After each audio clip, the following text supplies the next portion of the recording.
আসসালামু আলাইকুম রহমতুল্লাহ। বরাবরের মতো আরেকটি মাসালা নিয়ে আপনাদের সামনে উপস্থিত হয়েছি। তো যে মাসালাটি আসলে আমাদের প্রত্যেক মহিলাদের জন্য জানা এটা আবশ্যক। তো আসুন জেনে নেই যে মাসালাটা শুরু করতে যাচ্ছি তা হলো আল্লাহ তাআলা আমাদের মা বোনদেরকে একটা প্রাকৃতিক অসুস্থতা দিয়েছেন, তা হলো প্রতি মাসে ওনারা সাধারণত অসুস্থ হয়ে থাকে।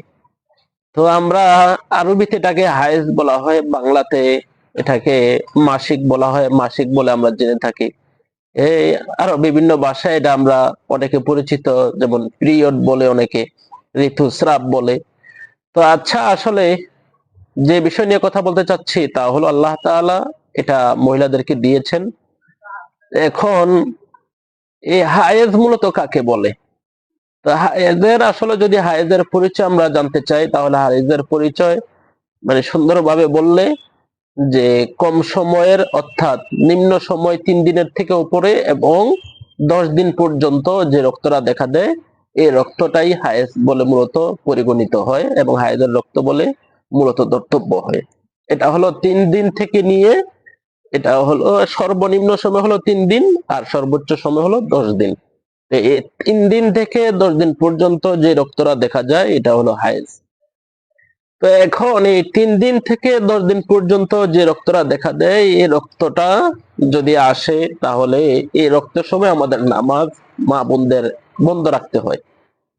তো 3 দিনের এখন প্রশ্ন আসে যে 3 দিনের আগে যদি কারো রক্ত দেখা দেয়, অর্থাৎ কারো যদি একদিন অথবা 2 দিন যদি রক্ত দেখা দেয়, তাহলে এটাকে হায়েজ হিসাবে গণ্য করা হবে না, বরং এটাকে ইস্তেহাজা অথবা রোগ হিসাবে তার রক্তটা দেখা গেছে এটা পরিগণিত হবে এবং এই সময় সে নামাজ পড়া তার জন্য ফরজ থাকবে।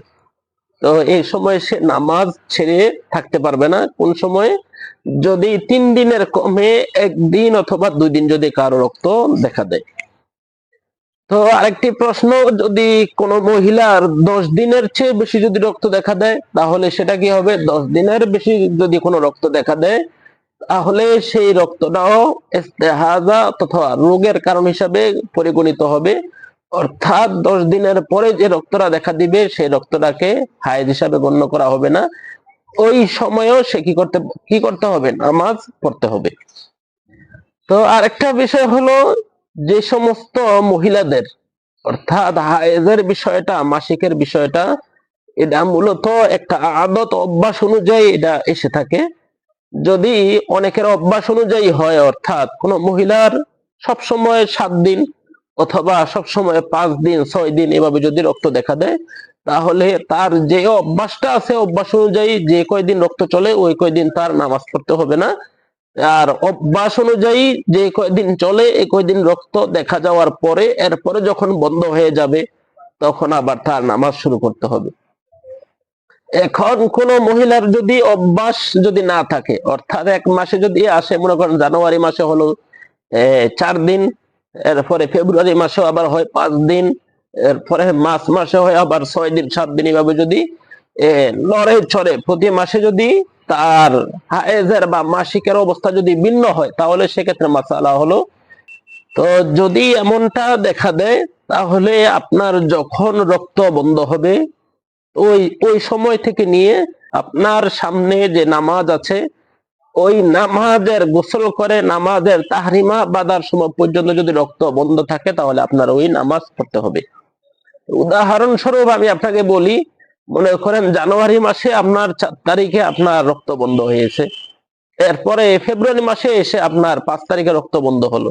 তো রক্ত বন্ধ হয়ে যাওয়ার পর আপনি সাথে সাথে যদি আসরের নামাজ বা জোহরের নামাজের আগে যদি বন্ধ হয়, এখন আপনি যে সময় রক্ত বন্ধ হয়েছে ওই সময় যদি আপনি গোসল করে এবং আপনি তাকবীরে তাহরিমা বাঁধার সময় পর্যন্ত পান, তাহলে আপনার ওই সময় গোসল করে তাকবীরে তাহরিমা বেঁধে আপনার ওই নামাজ আদায় করতে হবে। এই নামাজকে আপনার ছেড়ে দেওয়া যাবে না।